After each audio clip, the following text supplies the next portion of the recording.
Eu sou uma mãe, eu tô muito revoltada com o que aconteceu hoje. Fui pro hospital por volta de manhã e 20 da tarde. Quando eu cheguei lá, foi feito todo o procedimento. Os meninos passaram pela enfermeira, ela falou que um estava com 39 graus de febre e o outro estava com 38 graus de febre. Depois que eu passei pela enfermeira, eu levei as crianças no consultório médico. Lá eu entrei no consultório médico, o médico estava mexendo no telefone. Aí eu falei pra ele, meus filhos estavam sentindo, os dois. Ele nem sequer olhou para meus filhos.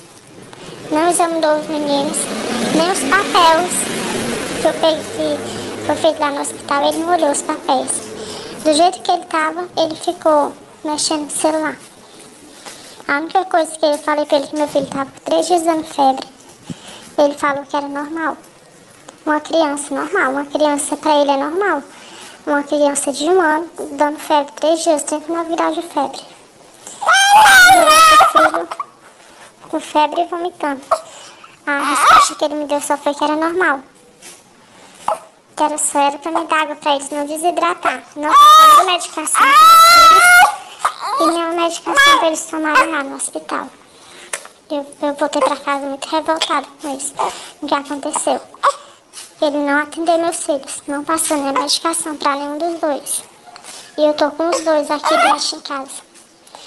Porque não pode levar no hospital, porque o médico está consultando as crianças, ele está mexendo no celular.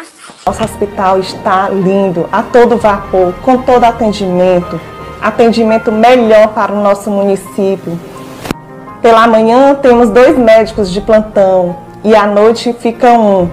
E atendimentos esses que não deixam a desejar de forma alguma, pelo contrário, sim para a melhora de Cocal. Envie você também o seu vídeo denunciando o descaso na sua comunidade ou no seu bairro. Envie para o nosso WhatsApp ou através das nossas redes sociais.